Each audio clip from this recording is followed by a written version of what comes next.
I'm Josh Denbo. I'm a consumer protection attorney. I sue banks, I sue mortgage servicers, I protect consumers. I love my job. Today's video is about the fintech industry. That's the financial technology industry. Those three words in that order, I think are a little scary. Maybe it's just me, but that's what this video is about. It's about what's going on, what the government is doing to protect you, and how you can help. So what happens to your personal financial information when you check the box attached to multiple pages of indecipherable information when your bank says you have to check this box if you want access to the online portal?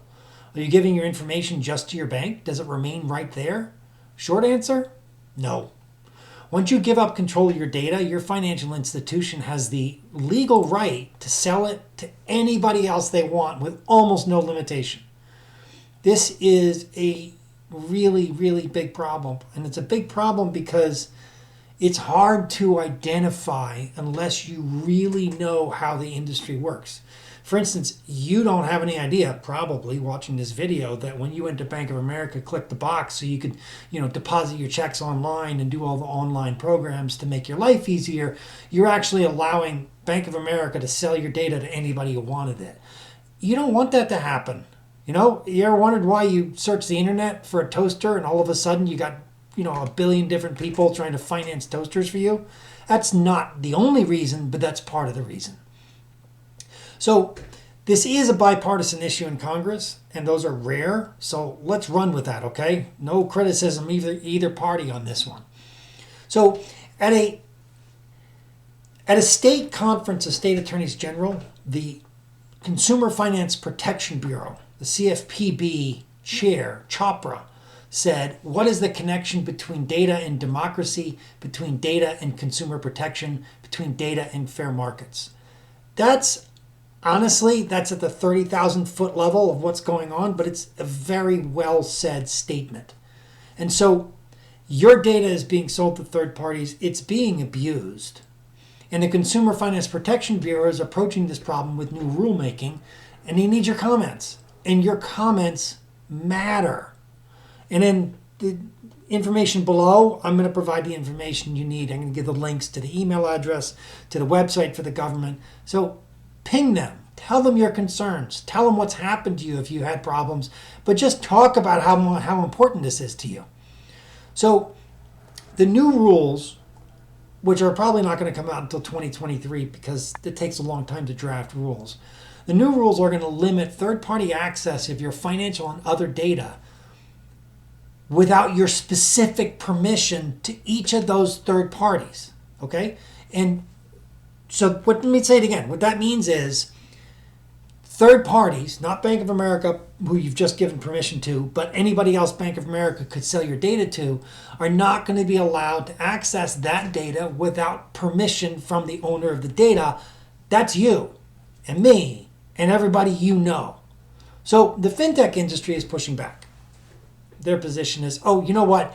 We're going to impose our own rules and controls, and we're going to show you we can be a good, honest industry without the government intervening and regulating us.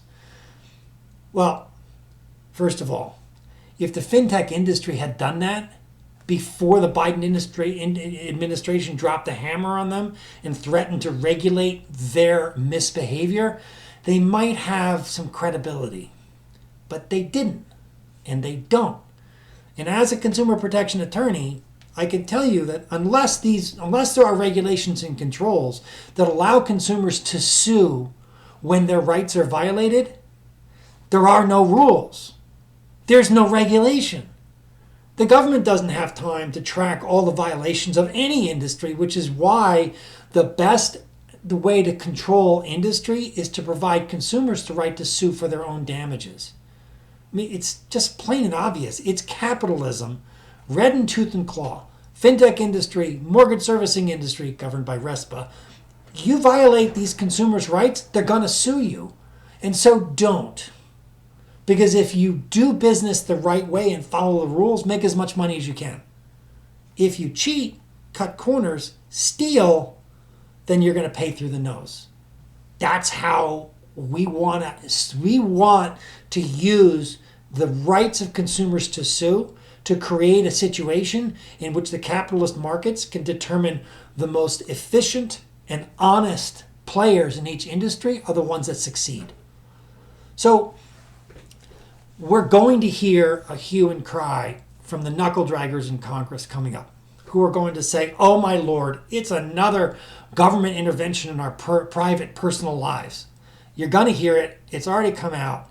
That is beyond stupid. That is beyond ignorant. That's just embarrassing. So if you see that on Facebook or something, stomp on it, direct it to me. Let me see what I can do about it. Look, what we can all do about it is we can all get involved. Send the email. Contact the government. Contact your representative and say, look, I'm okay with giving my personal data to my bank. I'm not okay with my bank or my mortgage servicer selling my data or using my data in a way that I don't understand it's being used. Please give me control of my own information. All right? So contact the CFPB, tell your story, and help us all help each other, protect each other. All right? There you go.